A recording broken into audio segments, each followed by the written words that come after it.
왜 소아시아 7교회인가요? 왜 우리는 이 질문을 가져야 하고 이 질문을 하나님의 말씀 통해서 답을 찾아봐야 되는가요?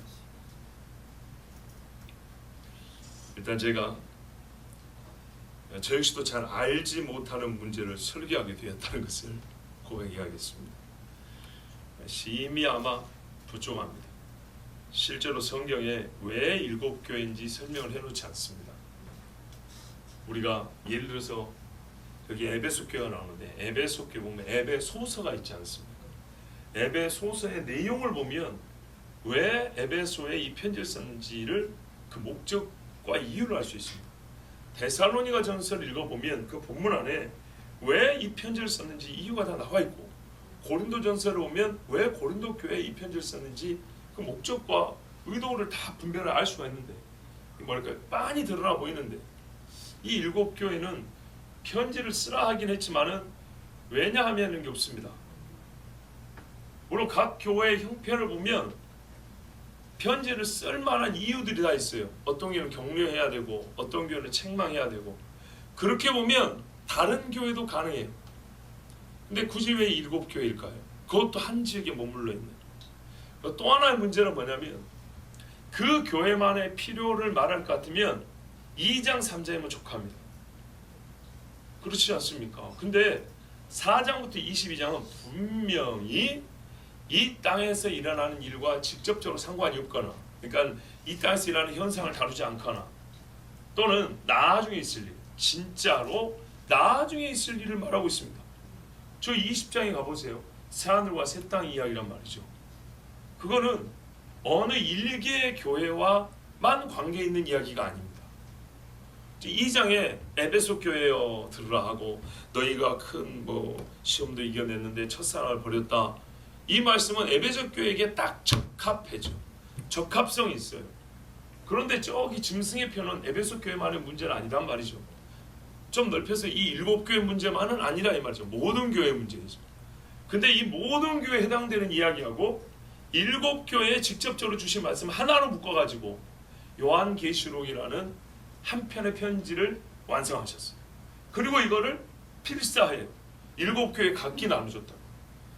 두아디라 교회 너는 저기 2장 3장만 봐 이러지 않았어요. 두아디라 교회도 22장까지 다 봐야 되고 서머나 교회도 22장까지 다 봐야 돼요. 그 말은 그 시대적 적합성이 있으면서 그 시대적 적합성을 뛰어넘는단 말입니다. 2000년 전에 4대 교회 서머나 교회를 뛰어넘는 이야기란 말이죠. 백마와 그 탄자를 보라.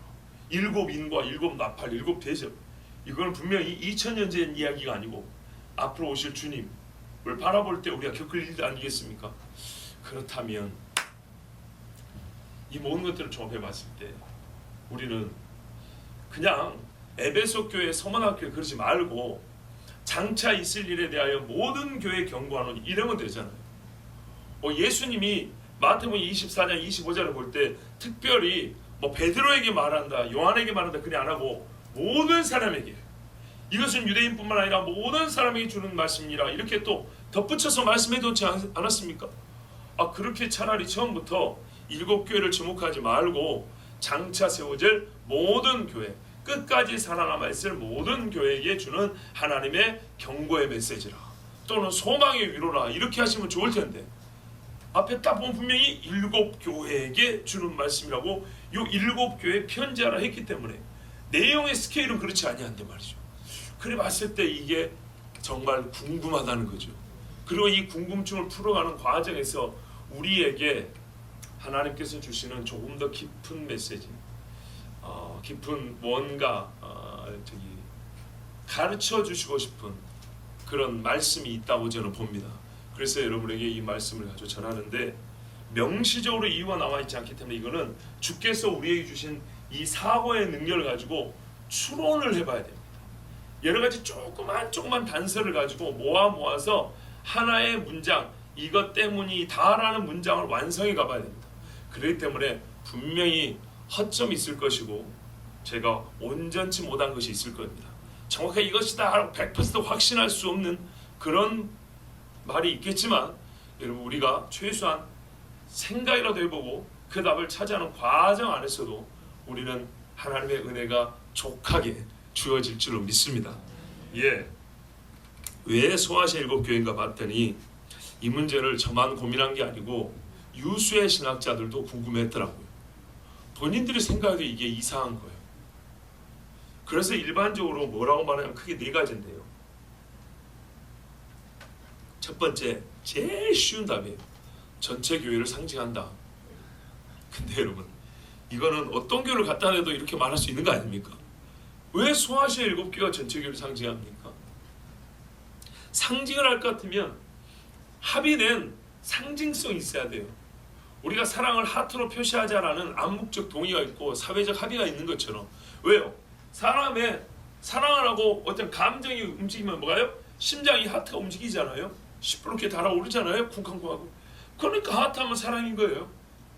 충성하면 하트고. 뭐 이런 게 있어야 되는데 그냥 무작정 7교회는 전체 교회를 상징한다.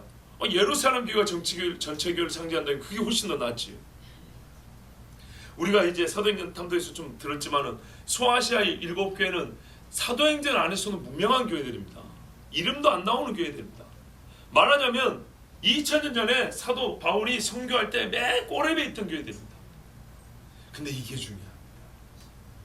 두 번째 뭐라고 하냐면 실제적인 이유가 있다. 요한이 잘 아는 교회들이다.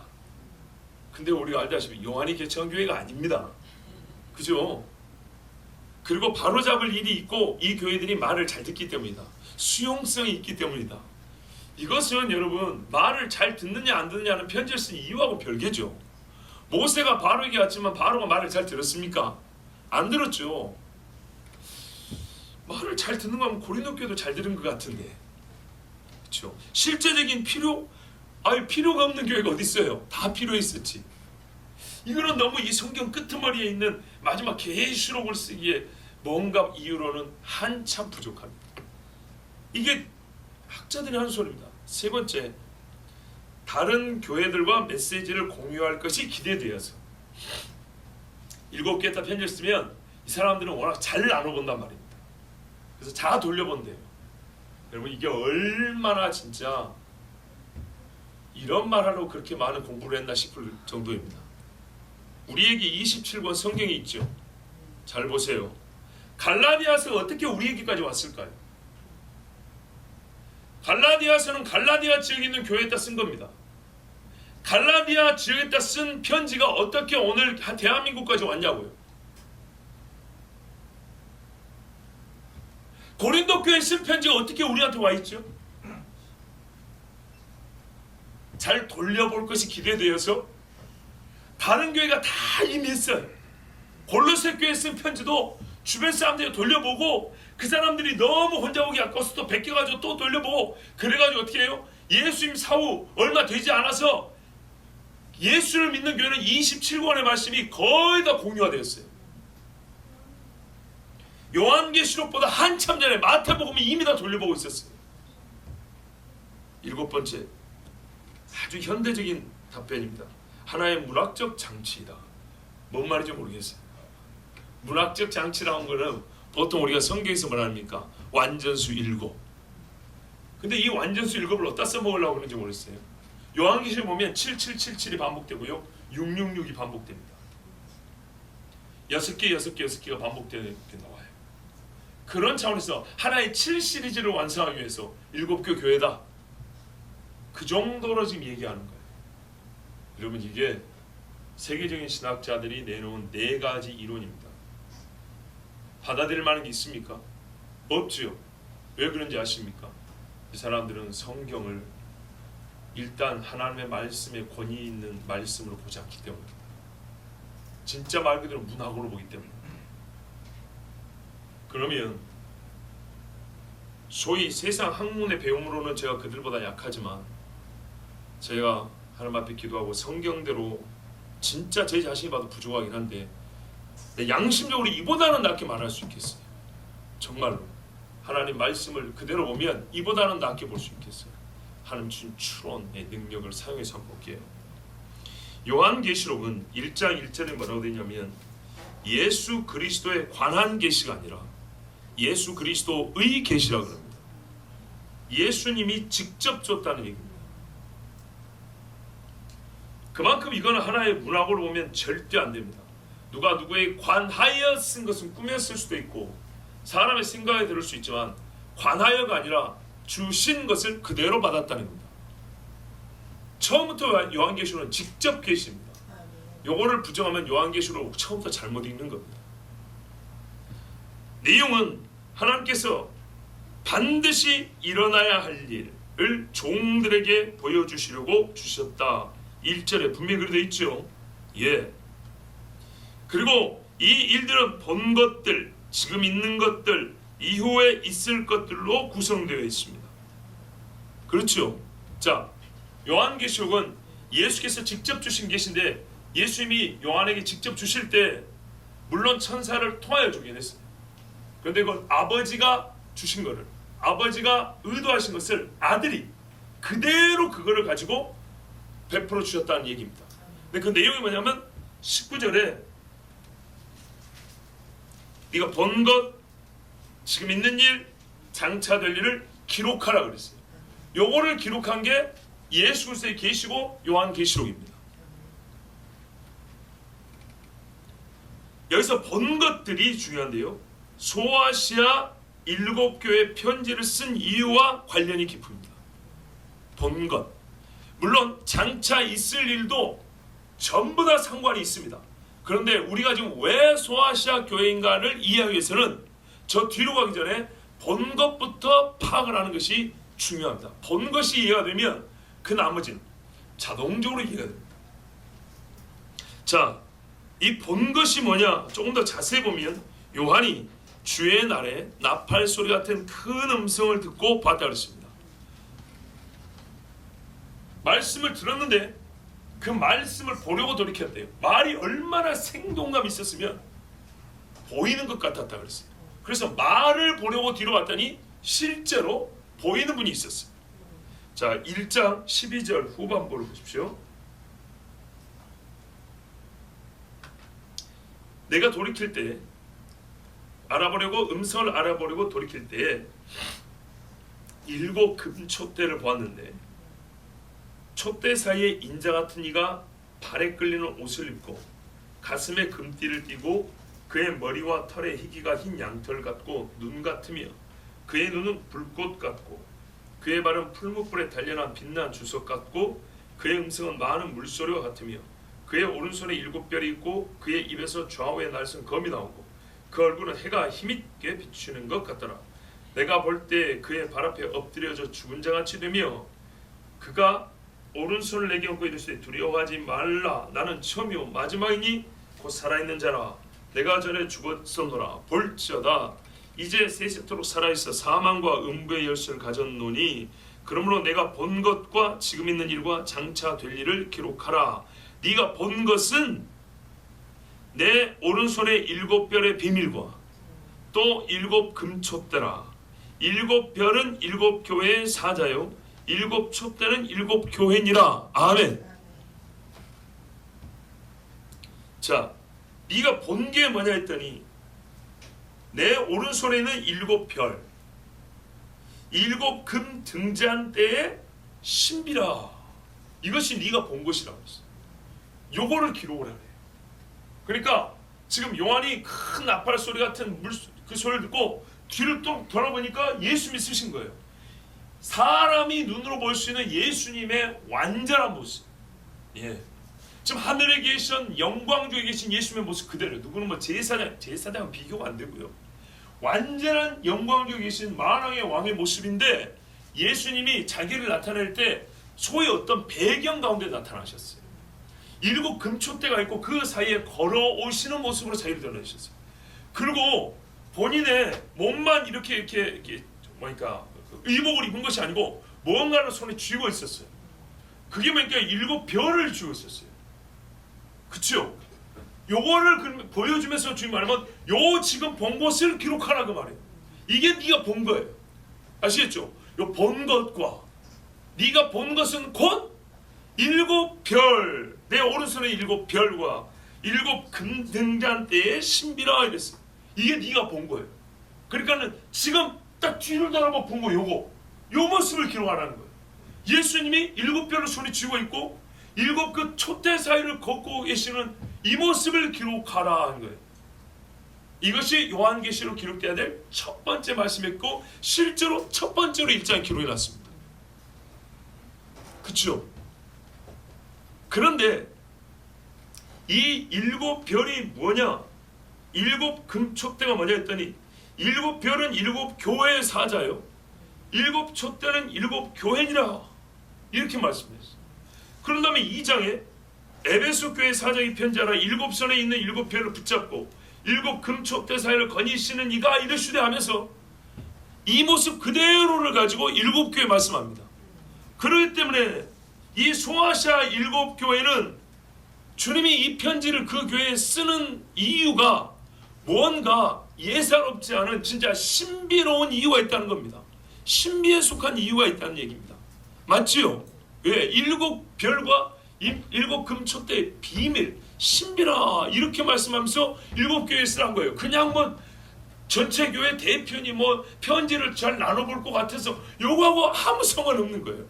그 사람들의 말은 진짜 헛소리. 주님이 신비를 갖고 있어요. 감춰둔 비밀이 있어요. 요거를 우리에게 보여주는데, 그리고 일곱 교회가 이 비밀을 먼저 받아야 되고 통하여 우리가 그 비밀을 받아야 되기 때문에 일곱 교회에다가 편지를 쓰면서 먼저 그 교회에게 주님 말씀하셨어요. 자, 이 신비가 무엇일까요? 이 신비는 2장 3장으로 끝나지 않습니다. 4장부터 22장까지 계속됩니다. 아까 처음 말씀드린 대로 4장 이후에 쓰여진 이 일어날 일들, 과연 소아시아 교회와 무슨 상관이 있을까요? 일곱 교회와 그 교회의 사자 또는 천사라고 하는데, 뭐 이 부분에 대해서는 제가 뭐 특별히 더 이상 언급하지 않겠어요. 이게 사자, 천사냐, 목회자를 말하는 거냐, 요걸 일단 논하지 않겠어요. 하여튼 그 교회를 책임지고 있는 어떤 영적인 존재든 사람이든 그 교회와 교회 사자에게 감춰진 신비, 이게 뭘까요? 이 감춰진 신비라는 말은 그들에게만, 그 교회만 모르게 숨겨졌다는 뜻이 아니고 그들을 통하여 우리에게 말씀하시고자 하는 감춰둔 뜻, 신비가 있다 이 말입니다. 그 비밀의 계시가 무엇일까요? 이것이 바로 소아시아 일곱 교회의 요한계시록 요 편지를 쓰신 이유입니다.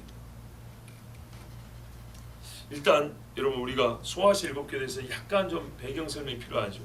어떤 교회냐? 잘 알다시피 요한이 세운 교회는 분명합니다.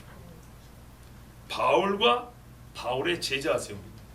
에베소 교회는 바울이 세웠다고 할 수 있고요. 그 나머지 교회는 바울의 제자들이 세운 겁니다. 그 동네에서 와서 배우고 가서 세웠던, 아니면은 제자 훈련 시켰던 그 디모데나 뭡니까? 그 아리스타고나 세군도나 이런 제자들이 가서 단기로 파송받아서 세운 그런 교회들을 할 수 있습니다. 그리고 이게 중요한데, 이거는 바울 사역의 말기입니다. 맞죠? 3차 전도여행 때 세워진 겁니다. 3차 전도여행의 마지막에 세워진 교회. 기록, 성경의 기록상 바울이 이 이후에 세운 교회는 없습니다. 로마 교회는 바울이 가기 전에 세워져 있었습니다. 추방되었다가 돌아간 사람들이 먼저 교회를 세우고 기다리고 있었습니다. 그래서 바울이 그들에게 편지를 먼저 썼습니다. 로마서를. 내가 너희들을 거쳐서 서바나로 보내주길 바란다. 보내주길 바란다는 것은 이미 친밀성이 있기 때문에 한 말입니다. 왜? 누가 있어서요? 브리스길라와 아굴라가 이미 거기 있기 때문이죠. 자, 소아시아 교회를 바울이 성경 말미에 세웠다 했는데, 기록상, 성경의 기록상 이거는 맨 마지막에 세운 교회들인데요. 왜 마지막에 세웠냐 하면은 세워질 때부터 참 독특합니다. 성령이 아시아에서 복음을 전하지 못하게 하심으로 했다는 겁니다. 이제 눈에 그려지시죠? 갈라디아 지방 옆에가 바로 아시아이기 때문에 바로 2차 선교에서 그리 옆으로 바로 가면 되는데, 하나님이 가지 말고 바다 건너서 그리스로 가라고 그랬어요. 마케도냐. 성령께서 복음을 전하지 못하게 하심으로 인하여 여기는 교회가 마지막에 세워졌고, 먼저 유럽에 복음을 전한 후에는 그러면 여기는 그냥 냅두고 더 서쪽으로 갈까 했더니 다시 돌아서 이 아시아에서 복음을 전하라고 그랬어요.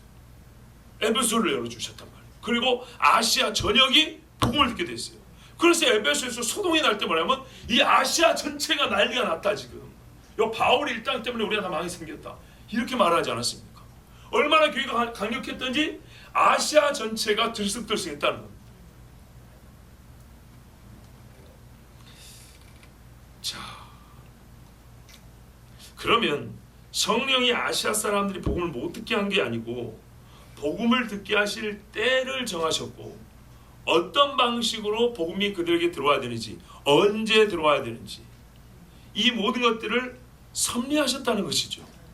처음에 이 7개가 세워질 때부터 성령은 정말 다른 교회도 다 섭리가 없는 건 아닌데 유별난 방식, 이 참 사람의 표현이 이 뭡니까? 약해서 죄송한데 정말 유별난 방식으로 아시아는 하나님께서 이렇게 복음을 증거하게 하시고 교회를 세우셨어요. 즉 처음 복음을 받을 때부터 성령께서는 소아시아 지역에 어떤 비밀을 갖고 계셨다는 것을 짐작해 볼 수 있습니다.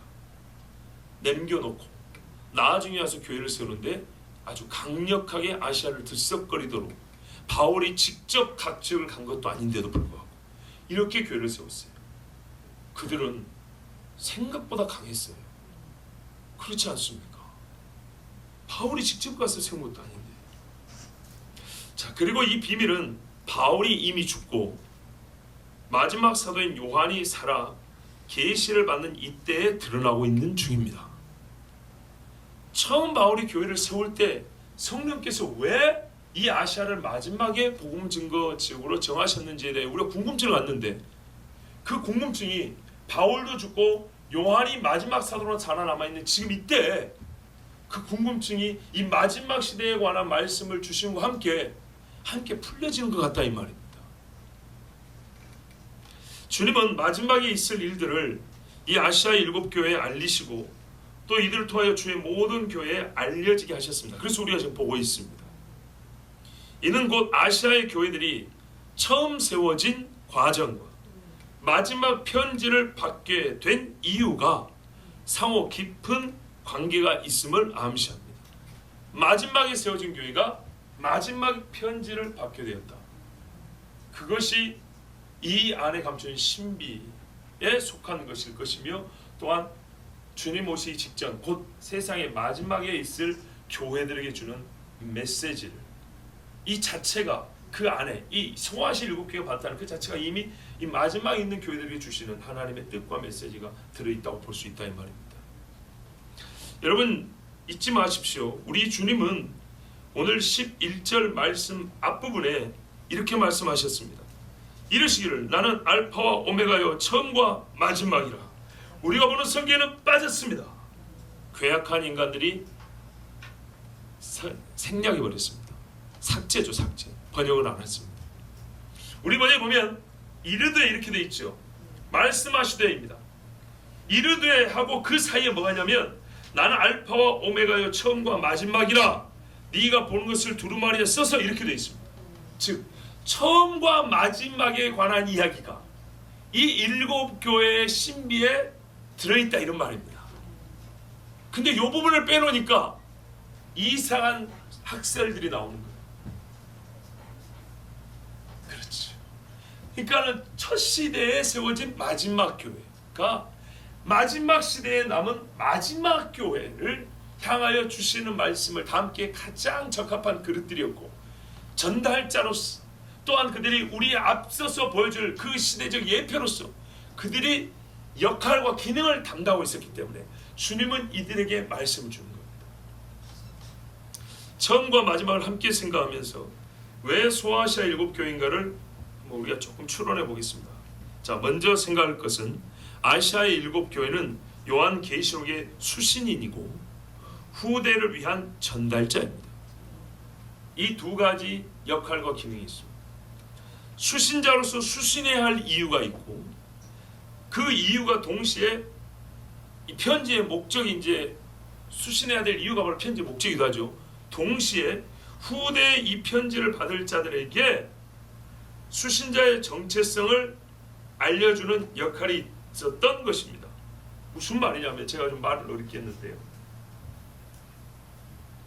이 편지를 받았지 않습니까? 먼저 받아야 될 이유가 당사자인 자기들이 있었다는 거예요.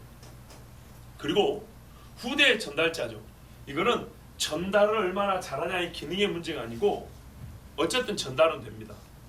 전달하는데 수신자가 소아시아의 7교회였기 때문에 전달받은 자들이 보다 더 분명한 주님의 뜻을 깨달을 수 있었다는 얘기입니다. 그러니까 후대 전달받을 사람들이 또 하나의 수신자잖아요. 그죠? 또 하나의 수신자들이 최초의 수신자인 소아시아 7교회를 보면서, 즉 최초의 수신자가 소아시아 7교회였기 때문에 마지막으로 전달받을 이 편지의 수신자들이 어떤 수신자의 정체성을 가지고 이 편지를 받아야 되는지를 알 수 있다 이 말입니다. 최초의 수신자가 소아시아 7교회가 아니었으면 마지막에 수신한 여러분과 저, 즉 길류의 소리교회도 이 편지를 어떻게 수신해야 될지를 잘 몰랐을 것인데, 소아시아 7교회가 수신자였기 때문에 우리는 아하, 이 편지는 그들이 수신한 것처럼 그렇게 받아야 되는구나, 이걸 알 수 있다 이 말입니다. 자, 소아시아는 바울 선교에서 마지막 여행지로서 그와 그의 제자들이 세운 마지막 교회들입니다. 이것은 하나님께서 정하여 준 때와 장소를 따른 것이었습니다. 그리고 오늘 이 요한계시록에 쓰여진 교회들에게 쓴 편지를 보면 공통의 상황 및 배경 하에, 환경 하에 놓여 있다는 것을 알 수 있습니다. 우리는 이 소아시아 7교회에 대한 말씀을 일단 2장 3장을 볼 때 교회들마다 차이점을 부각하여 이해하고 유형을 분별하고 우리는 이런 류의 교회는 되지 맙시다, 저런 류의 교회는 됩시다 라는데 정말 부산히 움직이면서 예를 쓰는데 그거는 2차적인 겁니다. 정말 중요한 건 뭐냐면 이 교회들이 그들의 반응과 믿음의 상태가 조금 달랐었던 것이지 교회들이 겪고 있는 배경과 상황의 문제는 똑같았습니다. 어떻게 똑같습니까? 모든 교회가 보시면 하나도 예외 없이 전부 다 외부로부터의 시험과 미혹을 당하고 있는 중입니다. 그걸 잘 견뎠거나 못 견뎠거나 여기에 따라서 주님의 칭찬과 책망이 달라집니다. 맞습니까? 모든 교회가 폭력과 또는 뭡니까? 살인과 같은 핍박, 우리가 말하는 박해를 당하고 있습니다. 공통적입니다. 맞습니까? 과연 그것을 몇 명이 견디냐? 몇 명이 못 견디냐? 교회가 전체로 배도했냐? 아니면 교회가 전체로 견디냐? 요 차이지 밖으로부터 오는 이 시험들과 핍박을 겪는다는 것, 미혹에 노출되어 있다는 것은 똑같습니다. 약간의 또 차이가 있다면 안에서부터 그것을 너무 쉽게 받아들인 자가 있고 견디다가 무너진 정도, 요 정도 차이지 어떤 배경적 상황에 놓여 있냐는 7교회가 다 똑같습니다. 요거를 일단 주목해야 되는데 그 교회는 뭐 지리적으로 어디에 있었고 거기는 안약을 만드는 공장이 있었고 뭐 가죽을 만드는 데 있었고 뭐 온천이 있었고 이런 거는 진짜 쓸데없는 얘기라고요. 그런 거는 그들 각각의 교훈을 줄 때 하나님이 약간 이해를, 그 사람들에게 이해를 돕기 위해서 도와준 도구일 뿐이지 진짜 본질적인 문제는 교회가 영적인 혼란과 타락에 빠져 있었다는 얘기입니다. 7개가 전부 다 그런 상황에 던져졌다는 겁니다. 환난과 핍박은 대체로 옥에 갇힘에서부터 죽음에 이르는 것이고 시험과 미혹은 시대와 환경마다 조금 다르지만 광야 시대의 먹을거리, 음란, 가나안 세대의 우상 숭배 같으면서도 그런 것들이 다 있죠. 또 좀 다른 것은 유대인과 관련하여 미혹이 있었다는 겁니다. 또 사단으로부터 사단이라고 지칭되는 무리로부터의 미혹이 있었다는 것이 7개 봐보세요. 거의 공통적입니다. 그리고 같은 교회의 일꾼이라 할 수 있는 자들로부터의 미혹이 있었습니다. 예를 들면 사도라 하되 아닌 자들, 니콜라 7집사 중에 한 사람을 생각하고 있죠. 교회 안에 발람은 외부인이긴 하지만 어떻습니까? 처음에는 이스라엘을 위하여 예언해 줄 것처럼 보였던 그런 사람이죠. 이 세 가지가 각 교회에 다 있었습니다. 이 각각은 별개로 교회를 미혹해 하지 않고 상호 동일 정체성을 가지고 공유하는 자들로부터 미혹이었습니다. 무슨 말이냐면 유대인이라 하는 자가 미혹을 하고 사단의 사자로서 미혹을 하고 한 교회의 일꾼인 줄 알았더니 우리를 속이는 배도자로서 미혹하고, 이게 아니라 한 인간이 배도자이면서 사단을 죽이면서 자칭 유대인이라고 하는 이런 식으로 아주 강력하게 미혹자들이 교회를 미혹하고 다녔다는 겁니다. 사람들은 혹할 만한 여러 가지 자기 정체성을 가지고 미혹을 했는데, 이게 뭐냐면 미혹의 힘을 가중시키는, 미혹의 힘에 더하는, 그래서 아주 교회를 한 방에 무너뜨릴 수 있는 그런 정도의 미혹력을 가지고 교회를 공격했습니다. 여기에 교회가 노출되어 있었습니다. 파브스 7교회가 거의 똑같습니다. 다시 말하면 사탄이요 유대인이며 사도이며 사탄이자 니골라당이면서 발람인 자들로서 교회를 미혹하였다는 겁니다. 여기에 7교회가 다 노출되어 있었습니다. 이걸 해석하면 이 여럿의 정체성을 분별하는 데 성공했거나 교회가 실패했다는 것입니다. 그러니까 하나로 따로 떼서 이거는 분별했는데 아이고 저거는 놓쳤네, 이게 아니고요. 분별하면 세 개가 다 분별이 되고요. 실패하면 하나도 분별이 안 되는 겁니다. 얼마 전에 이런 표현을 썼어요. 우리 그 교역자들 집회 수요일 때 집회 마치고 대화하는 중 이런 이야기 했어요. 사람이 처음에 이런 줄 알았어요. 한미인 줄 알았어요. 그래서 이렇게 그 사람 알았어요. 살다 보니까 뭔가 좀 이상해 봤더니 이 사람이 이렇게 꺾인 데가 있네. 그래서 이렇게 꺾였어요. 배신이다, 혹은 사람 잘못 봤다 그랬어요. 이걸로 이제 다 파악한 줄 알았더니 좀 지나니까 또 있네. 한 번 더 꺾여요. 소위 반전의 반전이죠. 이 정도 되면 사람이 신뢰할 수 있을까요? 없지요. 그런데요, 의도적으로 이렇게 미용하려고 이렇게 사람이 접근한다. 근데 우리는 옛날 같으면 천천히 이렇게 경험해봐도 돼요. 근데 요즘 시대는요, 한 장 정도가 아니라 마치 이 책 정도의 두께라고 생각해보세요. 꼭꼭꼭꼭꼭꼭꼭 이렇게 미혹을 하면 분간할 수 있을까요? 그거 한 페이지 쫓아가다 보면 어떻게 될까요? 죽을 때까지 못해요. 속은 상태에서 죽어요. 그럼 오늘날 어떤 통찰력이 필요하냐? 전체를 한 방에 뚫을 수 있는 통찰력이 필요해요. 이게 이 시대에 필요한 영적 통찰, 영적 분별력이에요. 완전 우리 편인 줄 알았는데 아닌 사람들이 얼마나 많은지 몰라요. 여러분 요즘에 유튜브가 아주 그냥 난리죠. 그거 다 그대로 믿으면 안 됩니다. 어떤 곳은 예수 믿는 사람인 것처럼 보이는데 아닌 사람도 있고, 한참 은혜롭게 봤는데 나중에 어느 정도 지나보면 뭐가 좀 이상해 벗어보면 그때서 이렇게 이빨을 싹 먹고 발톱을 드러내는 사람도 있어요. 그런데 이미 그 징조가 있었는데 우리가 보고 싶은 거, 듣고 싶은 것들이 그 앞에 좀 깔려 있었기 때문에 속아 넘어가는 경우가 많아요. 한 방에 끝을 볼 수 있어야 돼요. 말 한마디를 어떻게 쓰는가, 그 한 단어에 그 사람의 정체를 확인할 수 있을 정도로 영적 분별력이 아주 예민해 있어야 돼요. 날카로운 검이어야 돼요. 날카로운 검.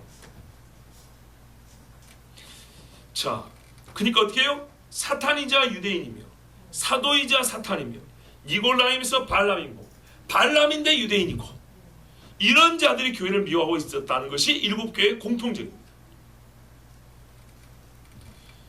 자, 이것들을 분별하고 이들과 싸움이, 그 승패가 어떻게 나느냐가 바로 교회 사활, 사느냐 죽느냐를 결정짓는 문제였습니다. 실제적으로 교회는 이들 중 누구를 순수하게 하나의 정체성을 가진 집단으로 수용 가능한지는 알고 있습니다. 저는 말을 좀 어렵게 복잡하게 한 것 같은데, 예를 들면 사도 있죠. 순수하게 사도는 교회는 받아들일 수 있어요. 받아들여야 하는 걸 알고 있어요. 그런데 이 사람이 사도로서 사도로서 인정이 됐는데 그가 사도면서 동시에 사탄의 사람인 거였어요. 이러면 어떻게 하죠? 첫 방에 사단의 걸 깨달아야 되는 거예요. 그런데 사도적인 면만 보이는 것을 보고 이 사람을 교회가 받아들일 수 있는 순수한 사도적인 면, 그 발견된 몇 가지, 요거는 사도적인 면이 있으니까 우리가 그 사람을 받아들일 수 있다, 이렇게 해버리면 그 다음에 나중에 교회가 망합니다. 그의 남은 부분도 봐야 돼요. 사도적인 면도 있지요. 근데 남은 부분이 사단의 면이 있어요. 그럼 어떻게, 이 사람은 사단인 거예요, 사도가 아니라. 자, 그러나 속이고 섞인 영성을 가진 자들을 분간하지 못하는 경우가 대부분이었습니다. 유대인의 경우를 보면, 이 교회들을 보면 7교회가 공통적으로 보이는 게 뭐냐면요, 유대인을 수용하고자 하는 마음이 있었다는 거예요. 그래서 보세요, 자칭 유대인이라 하나 아닌 자들이었어요. 그러면 그들이 진짜 유대인이었으면 이 교회와 큰 문제가 없었어요. 근데 자칭 유대인이었지만 사단인 자들이 있었어요. 근데 교회가 그거를 모르고 유대인인 줄로만 알고 받아들여가지고 망하게 된 거였어요. 우리 지금 뭐라 했어요? 마지막에는 유대인과 이방인 교회 하나 된다 그랬죠. 그러니까요, 우리가 이 거룩한 비전을 갖고 있는데 이 비전만 생각하다가 이게 진짜 유대인인지 사단 유대인인지 사단인지 알지 못하고 어떤 유대인적 요소만 보이니까 덥석 유대인이구나, 우리는 할렐루야 하나 됐다, 이러다가 망한다고요. 근데 이 마지막 교회도 그런 소망이 있었던 거예요. 이 마지막에 세워진 이 교회들이 복음을 잘 들었고 주의 마지막 이 교회를 향한 비전을 알고 있었기 때문에 유대인 사도를 얼마나 그리웠습니까, 이 사람들. 그죠? 사도들도 죽어가죠. 그리고 사도들이 직접 와가지고 세웠으면 얼마나 좋았겠어요. 근데 사도들에 대한 그러니까 뭔가 이 그리움이 있고 갈망이 있는 교회, 사도라고 부른 자가 왔어요.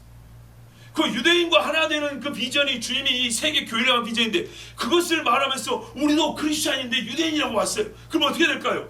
얼마나 좋았겠습니까? 근데 그게 뭐였고요? 사단의 교회를 망가뜨리는 전략이었던 거예요.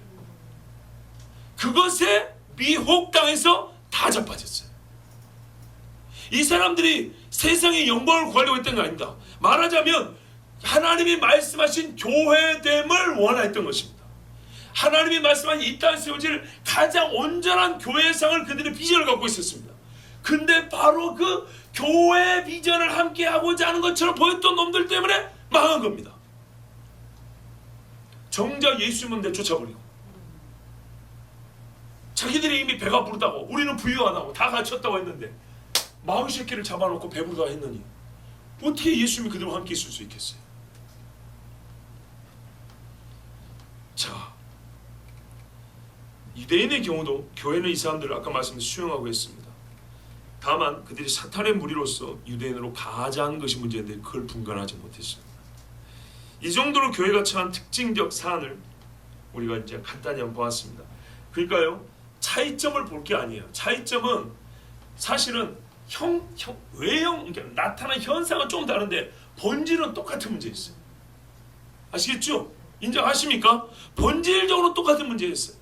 근데 각 교회 뭐 인원 구성이라든지 지리적인 문제라든지 약간의 환경적인 것들, 그들이 갖고 있는 그 특징들, 교회의 특징들 때문에 그들이 대처, 믿음의 크기 때문에 약간 이런 것들이 달라졌어요. 그러나 전체로 보면 문제의 원인은 한 가지였고요, 대처해야 될 가장 모범담도 한 가지였어요. 근데 그것들을 전부 다 빗나갔어요. 두 교회, 빌라델피아하고 서머나 교회 정도만 온전히 서 있었고 나머지 교회는 이 동일한 문제를 다 이기지 못했어요. 분명한 사실, 이 교회들이 성경이 말씀하는 일들을 실제로 겪었다는 겁니다. 문학이 아닙니다. 실제로 이 일을 겪었습니다. 이 일들은 로마 제국만의 핍박을 보여주지 않습니다. 여러분 잘 보십시오. 2장 3장에 나와 있는 교회들이 닥친 어려움은요, 우리가 말하는 육체의 핍박은 그렇게 많지 않습니다. 분명히 있긴 있는데 더 큰 문제는 영적인 미혹이라고 분명히 말해주고 있습니다. 엄청난 영적 혼란과 영의 분열과 타락을 동반한 세계적인 박해입니다. 그것으로 인한 교회의 진정한 위기에 교회의 마지막을 보여줍니다. 교회가 마지막에 어떻게 없어지냐? 칼, 불, 물, 총에 무너지지 않습니다. 교회 역사 2000년 동안에 칼 때문에 무너진 교회 없습니다. 반드시 다시 생깁니다. 저 북한 보세요. 사람을 가진 고문하고 가장 잔인한 방법으로 죽여도 계속 그 수가 늘어나고 있잖아요. 그런데 어떻게 하면 무너집니까? 미혹당하면 무너집니다. 광야 이스라엘 발람의 교훈조차 하루아침에 23,000명이 죽었습니다. 그리고 전체 24,000, 에베소 전체 심히 많은 게 이틀 만에 죽어버렸습니다. 뭐가 문제예요? 마지막 시대 진짜 문제는요, 총칼의 문제 아니라니까요. 교회는 그러면 서로 죽겠답니다.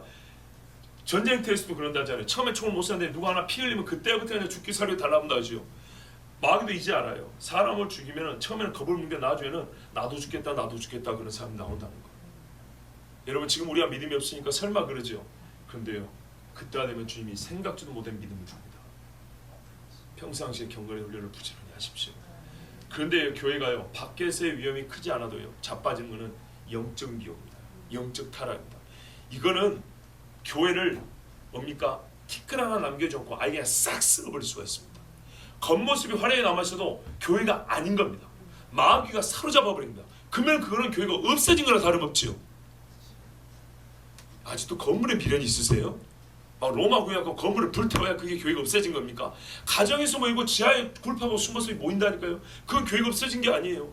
근데 그 구성원들 그대로 남아있는데, 교회 건물 그대로 남아있는데 이 사람들이 교회하고 우상 숭배한다고요. 그러면 교회는 없어진 거예요. 로마 제국 핍박 말미에 왜 말미라 그럽니까?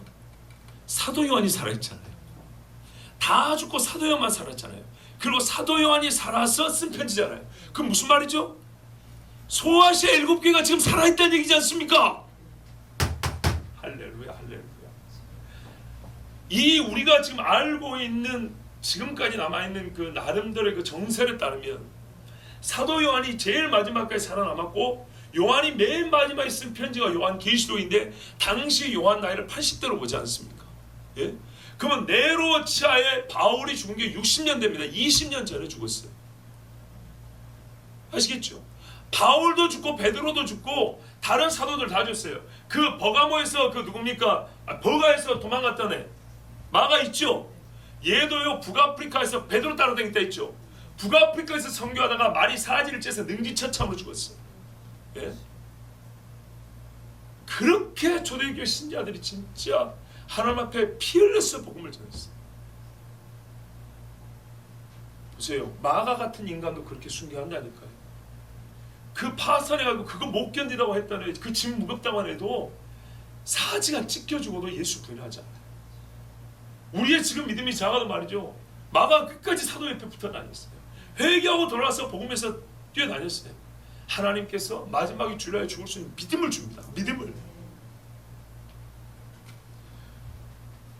지금 그 네로 황제 핍박 이후까지 해서 네로 죽고도 계속 지금 핍박이 이어졌거든요. 어림잡아 20년이 지났으면 여러분 교회들이 어떻게 됐을까요?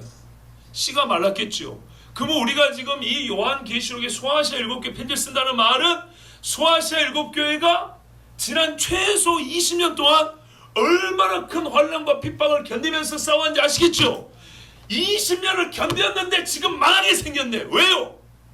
이게 영적 타락이란 말이에요. 영적 타락. 예? 네로가 바울을 죽이고 베드로 죽이고 로마에서 예수 믿는 사람들 다 잡아 죽일 때 아시아는 배 타고 며칠이면 가는데 아닙니까? 예? 바로 한 2, 3일 가면은 뭡니까? 저기 우리 걸 고린도, 그죠? 거기서 좀 뒤 가면 아시아 지역 아닙니까? 배 타고 좀 며칠 한 바퀴 일주일 가면 되는데 아닙니까? 여러분 60년대 70년도에 보세요. 예루살렘 잡아들었습니다. 그죠? 유대 땅의 중심부를 쓸어버렸단 말이에요. 로마에서 핍박이 시작되고요. 70년에 예루살렘을 엎어버렸습니다. 로마와 예루살렘은 교회가 어떻게 됐을까요? 그물 안에 든 고기지. 예, 그렇지 않습니까? 그물 안에 든 고기지. 한 방에 다 없애버릴 수 있죠. 그런데 아시아가 어떻게 해요? 아시아가 어떻게 남아있을 수 있냐 이 말이에요. 저 멀리 우리 대한민국 극동에 있는 것도 아니고 그 로마지구 가운데 있어. 가운데 있는데 어떻게 아시아가 견딜 수 있냐고요. 그러니까 이 사람들이 어떤 핍박을 견디고 어떻게 믿음을 지켰는지 아시겠죠? 엄청난 거예요. 가장 꼬레비에 세워진 막내 교회인데, 교회들 중에 막둥인데 얘들이 믿음을 지킨 걸 어떻게 해요? 장남 마지와 같은 거예요. 마지와 같은 거. 마지막 남은 소망이에요. 근데 이 마지막 남은 소망인 자식들이 그 로마의 칼도 이겨내는 놈들이 말이죠. 어디 무너져요? 나는 유대인입니다 이러고 오니까 자빠지고, 니골라 집사입니다 해가지고 내가 말하는 교훈을 따르. 디모데후서 주신 말씀이에요. 마지막 때 사람들이 귀신의 가르침을 따를 것이다. 요한이 말해요. 영대를 다 믿지 마라 그랬는데 바로 거기서 무너지고 거기서. 이제는 육의 환란이 끝나갈 때쯤 됐거든. 육의 핍박이 이제 한 거풀 꺾인 줄 알거든. 근데 그때 영적으로 이게 뭡니까? 꾸정물이 확 들어오니까 이거 그냥 한 방에 다 무너져 버린 거야.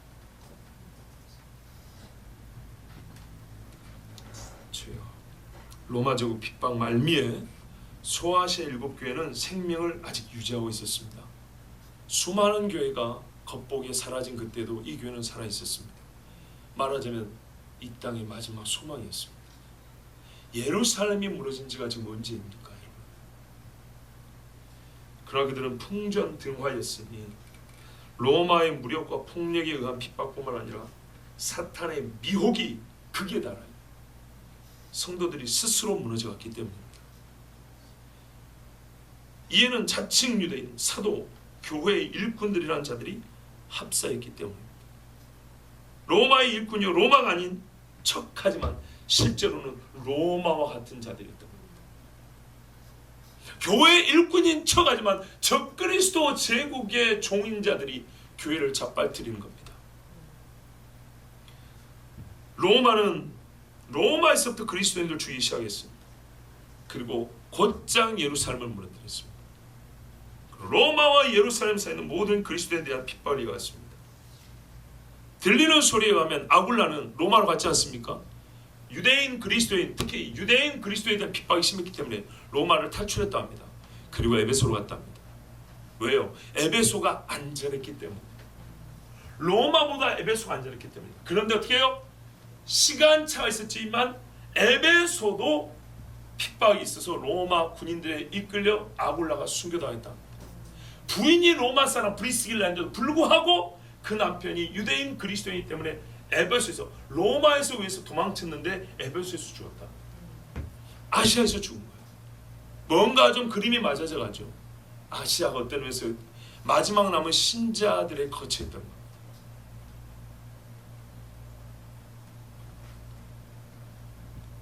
근데 주님이 뭐랍니까? 촛대로 옮겨버린다잖아요. 주님이 옮긴다는 건 뭐예요? 더러우니까. 변질되었으니까 주님이 옮긴다는 거 아닙니까? 문제는 핍박이 아니었다고요. 교회 타락했어요. 교회 변질했어요. 소아시아는 당시로 볼 때 그리스도인들의 마지막 생존 지역이었습니다. 바로 그곳에서 마지막 영적 전쟁이 있었다고 볼 수 있습니다. 교회의 남은 자들과 사탄의 남은 힘 전부가 격돌하였던 것입니다. 저는 이 말씀을 주면서 문득 떠오르는 말씀이 있었습니다. 그동안 궁금했거든요. 용이 여자에게 분노하여 돌아가서 그 여자의 남은 자손 곧 하나님의 계명을 지키며 예수의 증거를 가진 자들과 더불어 싸우려고 바다 모래 위에 서 있더라. 왜 바닷가일까? 에베소는 바로 에베소 성 옆에 항구가 2개 끼어 있습니다. 소아시아의 첫 관문 에베소는 항구 도시입니다. 바닷가. 이 말씀이 제가 그게 뭐 꼭 100% 맞다는 게 아니고, 이게 그냥 그렇게 어떤 문학은 전혀 아니고요. 그렇게 예사롭게 보이진 않았습니다. 주님은 성경 기록상 선교 초기에 가장 마지막에 세워진 교회들이 직접 겪은 일들을 통하여 세상 끝 가장 마지막에 남아있을 교회들이 당할 일들을 미리 보여주시고 경고하십니다. 교회는 사단이 동원할 수 있는 모든 수단들에 의해 무너질 것입니다. 모든 수단들. 첫 교회 시대가 당한 일들이 마지막 교회 시대에 있을 것이고, 바닷가에 서서 마지막 남은 성도가 배수의 질을 치고 죽음을 불사할 때 우리 주님이 오실지도 모릅니다. 첫 교회 성도들이 그랬던 거죠. 첫 교회 시대의 마지막에 세워진 교회들이 마지막까지 싸워 승리하게 하시려고 주님이 주신 계시입니다. 하늘에 펼쳐지는 예배와 찬송, 그리고 그 찬송에 누가 참여해야 되는지 4장, 5장, 14장, 15장, 19장 이하에 잘 나와 있습니다. 그리고 보호자로부터 쏟아지는 진노와 심판이 누구에게 내려지는지 6장에서 9장까지 16장, 18장에 잘 기록되어 있습니다. 교회들에게 어떻게 이 전쟁을 승리할 수 있는지 영의 세계를, 그 깊은 것을 세밀하게 보여주고 가르쳐 주시는 하나님의 말씀은 10장에서 12장에 또 기록되어 있습니다.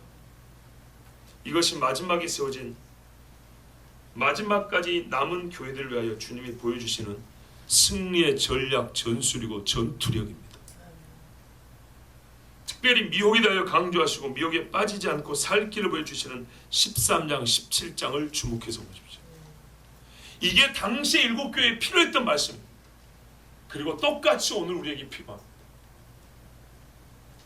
한마디로 전술, 전략, 전투력이라 어떤 것이냐면 첫사랑의 회복, 죽은 행실의 회개, 단방에 꿰뚫은 영적 통찰력, 거짓과 사탄의 사람들을 분리해내는 용기, 용맹, 인내와 견딤, 죽기까지 충성함, 주의 승리를 확신하고 소망함, 이것들이 구체적인 전술 전략이고, 이것을 갖출 때 교회는 영적 전투력이 완비되어서 충분히 이길 수 있었습니다.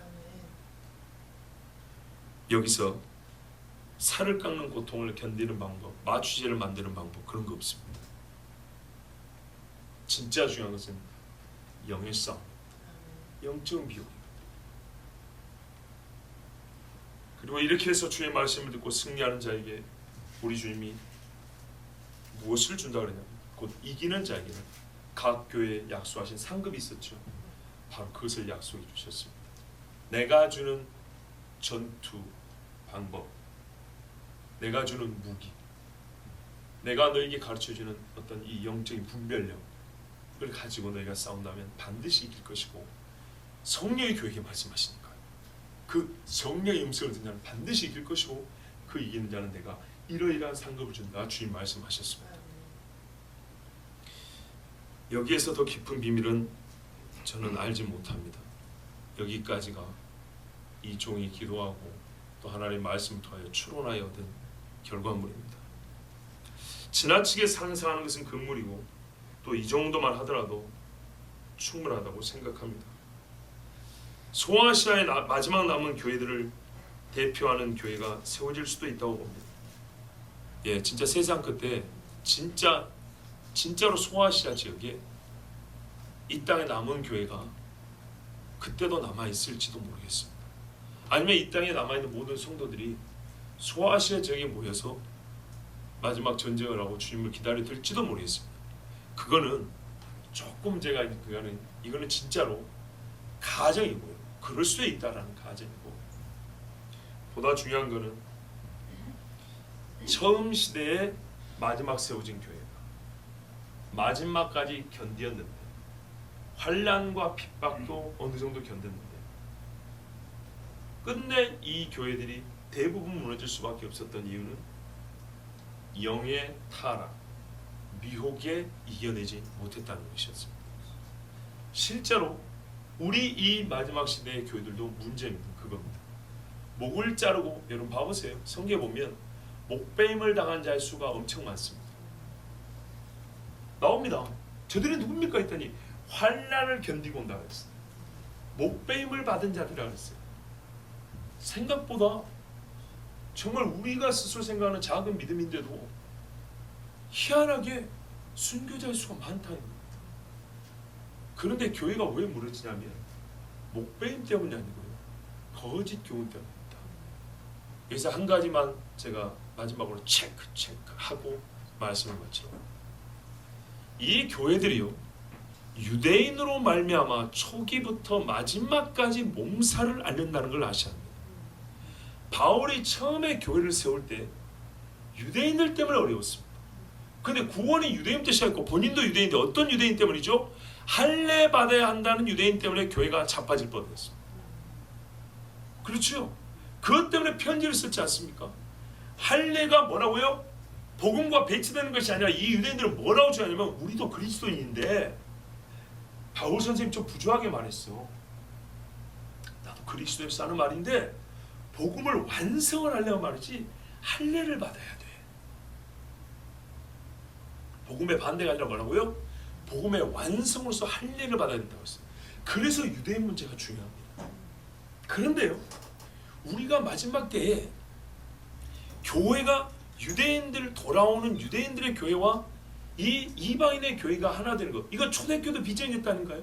로마서 이미 나오잖아요. 바울의 초창기 서신에 속하는 로마서 이미 나오잖아요. 그리고 에베소 교회 편지 볼 때 하잖아요. 둘이 하나가 돼서 다 나오잖아요. 그러니까 이 비전을 이미 다 알고 있었어요. 에베소 교회도. 에베소 2장 이미 나오니까. 근데 지금 이 마지막 때 이것이 거의 2000년 동안 사람들이 잊혀졌다가, 왜? 이스라엘이 없어져 버리니까 다시 이스라엘이 세워져 나니까 이 비전이 지금 정말 마치 맹인 눈을 뜬 것처럼 각 교회마다 새롭게 보이고 있지 않습니까? 그러면 이것이 마귀는 하나님의 선한 법인 율법을 가지고도 죄를 지는 빌미를 삼는 것처럼 그리스도 예수가 주신 이 자유를 가지고 죄 짓는 자유를 쓰게 하는 이런 사악한 짓을 하기도 하는 것처럼 우리가 눈떠가지고 이제 유대인에게 주시는 하나님의 이 구원의 비밀, 이방인과 이스라엘이 하나 돼서 하나님 앞에 하나 된 교회를 선다는 이 거룩한 교회의 비전을 깨닫게 됐음으로 말미암아 마귀는 이걸 갖고 미혹을 한다고요. 어떻게 해요? 자칭 유대인 하는 자들이 또 나온다 이 말입니다. 2000년 내내 자칭 유대인이 문제라고요. 진짜 하나님의 백성인 유대인 이스라엘이 아니고 가짜 유대인이 항상 문제라고요. 왜 그렇습니까? 적 그리스도잖아요. 적 그리스도라는 것은 그리스도가 무엇인지 누군지에 대한 개념을 갖고 있는 자들에게서 시작되는 겁니다. 맞습니까? 아무리 적 그리스도가 나타나도 지를 그리스도라고 해도요, 이스라엘이 인정 안 하면 그 사람 세계적으로 인정받을 수 있을까요? 절대 불가능합니다. 유대인이 공인을 해버리면 전 세계 교인들이 따라갈 수 있어도 전 세계 교회가 와 이 사람은 그리스도라고 해도 유대인이 노 하면 그 사람은 세상 사람들에게 그리스도를 인정받지 못합니다. 무슨 뜻인지 이해가 되시죠? 적 그리스도는 절대적으로 유대인의 지지를 받고 세워집니다. 적어도 초창기. 그래서 이스라엘과 화평의 조약을 맺지 않습니다. 적 그리스도는 절대적으로 유대인의 지지를 받기 때문에 새로 세워진 성전에 들어가 앉습니다. 그가 자기 정체를 드러낼 때까지 모른다. 곧 그도 유대인인 겁니다. 왜? 그리스도는 유대인이거든요. 그러나 결국에는 그가 자칭 유대인인 겁니다. 그 자칭 유대인인 적그리스도가 자칭 유대인인 자기 그 영적인 새끼들을 데리고 수많은 교회들을 쑥대밭을 만들겠죠. 그때 저는 이런 생각을 해봅니다. 적그리스도의 표, 다른 말로 짐승의 표지만 그게 곧 적그리스도의 표잖아요. 그들은 그리스도의 표라고 하지 않겠습니까? 우리는 안티크라이스트 적그리스도의 표라고 하지만 그들은 그리스도의 표라고 하지 않겠습니까? 제가 무슨 말을 하는지 눈치 빠르면 아시죠? 짐승의 표를 마지막 때 할례라고 주장할 수 있습니다. 할례가 복음의 완성에 닿는 것처럼 짐승의 표가 하나님은 우리에게 계시를 가르쳐서 속지 마라! 그러잖아요. 속지 마라. 칼이 문제 아니고 속는 게 문제다. 우리가 뻔히 들어간 걸 속했습니까? 아닌 것 같으니까 속지. 아니 말을 잘못했구나. 우리 편인 것 같으니까 속죠. 그런 것 같으니까 속죠. 그러면 속을 만한 뭔가 빈민한 어떤 뭔가 조건이 맞춰져야 될 거 아닙니까? 꼭 그리스도 같고 우리가 그리스도를 이미 복음 안에 복음주의 교회 아닙니까? 복음주의 교회를 엎드릴 때라면요 복음을 삐뚤어야 되거든요. 복음을 삐뚤거나 복음에 뭔가 부정한 것처럼 초창기처럼 초대교회처럼 복음 당신들 잘 들었는데 2000년 동안 감추었던 비밀인데 복음의 완성이 할례였는데 복음의 완성이 바로 저기 계신 저 그리스도 저분의 이름 성경에 말해서 그리스도의 인을 받아야 된다잖아. 그리스도의 인 저기 계신 분이 그리스도인데 성경 분명히 그리스도의 인으로 머리에 친다 했죠. 근데 그가 저 그리스도를 그리스도라고 아는 이상 다시요 우리는 저 그리스도가 하지만 마귀에게 속한 자들은 그를 그리스도라고 본다니까요. 그리고 성경에는 그리스도가 자기의 이름을 우리의 이마에 친다 했거든요. 그러니까 저 그리스도를 그리스도라고 보는 사람들은 어떻게 했어요? 짐승의 표가 곧 그들에게는 그리스도의 표요. 옛적의 교회를 무너뜨린 자들의 말로 바꾸면 그게 복음의 완성인 할례가 되는 겁니다. 종말론적 할례가 바로 그리스도라고 부리는 적그리스도 짐승의 표가 될 수 있다 이 말입니다. 요 미혹의 교회는 어떻게 해요? 싹 자빠져 버립니다. 태풍의 이삭이 그냥 벼가 그냥 싹 쓰러지듯이. 이게 문제라니까요. 자칭 유대인이 하나 사단의 의라고 했어. 하나님의 사도 사자를 하나 사단의 사자를 했어. 이게 진짜 무서워 이게. 그런데 그들이 어떻게 교회를 한 방에 물을 수 있냐? 그들이 사단의 이름으로 뭐 불가능하고, 그죠? 마귀의 이름을 갖고 귀신의 이름을 갖고 불가능하지만 그리스도의 이름을 가져오면 가능합니다. 유대인의 이름을 가져오면 가능합니다. 그래서 우리가 어떻게 해요? 이게 몇 곱절이 곱혀져 있는 것 같지만 한 방에 꿰뚫어보지 못하면 이게 분별할 수 있는 시간을 10년, 20년 주는 게 아니에요. 성경에 보면 고작 몇 년이에요. 고작 몇 년. 이 고작 몇 년 이걸 분별해내지 못하면 어떻게 해요? 쌍을 무너지는 거예요. 총칼 앞에 무너지는 것이 아니라 거짓된 미혹의 말이 자빠지는 거예요. 이 마지막 남의 7교회가 여기에 무너졌던 거예요. 주여, 왜 소아시아 7교회인가? 2000년 전 환란에 적그리스도적 제국의 핍박과 환란에 끝까지 견디고 인내한 교회가 하나님의 거룩한 비전인 유대인과 하나라는, 그리고 복음이 시작된 유대인들과 관련한 자칭 유대인이라고 하는 자들의 그 근본을 알지 못하였어. 거짓말쟁이요 사단이었던 것을 알지 못했어. 그들이 가르쳐주는 니골라당의 음행에 빠지고, 발람의 거짓 교훈에 빠지고, 이세벨의 음행에 빠지고. 처음부터 그랬으면 들었을까요? 아니, 총칼을 견디는 교회가 음행하자면 음행했을까요? 우상 숭배만 했을까요? 아니죠. 근데 어떻게 왔어요? 나도 예수 믿는 유대인이라고, 나 주이시 크리스천이라고, 나 이 시대 하나님의 영을 받은 하나님의 사도라고, 나도 복음주의자라고, 이렇게 왔을 때 이렇게 좀 과격한 보지만 착살이 난 겁니다. 교회가 마지막 시대에 남은 교회들, 마지막 교회들, 복음을 위해서 끝까지 싸웠어요. 눈에 빤히 보이는 총칼 앞에는 피를 흘렸어요. 근데 이제 우리밖에 없는가? 정말 우리밖에 없는가? 어딘가에 원병이 오는 것처럼 어딘가에 동지들이 와서 형제요! 이러고 달려왔는데 거기서 자빠지는 거예요. 여러분 주의하십시오. 니골라당이 있고, 발람의 교훈을 가르친 자 있고, 이세벨의 음행을 쫓게 하는 자가 있습니다. 자칭 유대인이라 하는 자가 있습니다. 교회당을 멋대로 세워놨더니 사단의 회의 위에다 세우는 교육도 있습니다. 이것이 문제였던 겁니다. 일곱 교회 무슨 지리적 환경적 이게 문제가 아니라 일곱 교회의 마지막에 남았다는 공통점과 마지막 남은 하나님의 교회를 없애버리겠어 했던 마지막 썼던 마귀의 전술 전략, 우리가 이것을 하나님의 계시로 배웁니다. 이길 수 있는 방법은 뭐예요? 바로 이 다 일어났어요. 2000년 전에 교회들이 이길 수 있는 방법이 각 교회 주신 말씀드렸어요. 그리고 이것을 좀 확장해서 이제는 시대를 좀 건너뛰어서 마지막 시대의 교회가 이 비밀들을 깨닫고 이 헛된 것들을 간파하고 이 거짓말들을 꿰뚫고 이길 수 있는 그 더 깊은 거잖아요. 사탄의 깊은 게 더 있으니까 그 깊은 것들이 이제 4장 이후에 쫙 일어났어요. 왜? 마귀는 거기에 더 하거든요. 더 이상 한다고요. 동일 맥락이지만은 힘을 더한다고요. 마귀도 마지막이기 때문에. 그렇기 때문에 우리도 옛적의 일곱 교회의 영성, 그 잘못된 영성을 우리가 벗어나고 빌라델피아 성도학교 같은 우리 똑바른 영적인 정말 정신력을 가지고, 정신 똑바로 차린 영적인 분별력을 가지고 깨어있고 영혼의 힘을 기르고, 그리고 주님이 이 요한계시록 4장 이어에 주신 말씀들을 보면서 우리가 누구를 싸우는, 누가 싸우는지, 어떻게 싸우는지, 정말 어떻게 해야 이길 수 있는지 철저하게 배우고 끝내 승리하는 이긴 자가 되길 바랍니다. 하나님의 말씀에 순종하면 반드시 이기리라. 하나님 주신 약속입니다. 우리 시간 함께 기도합니다.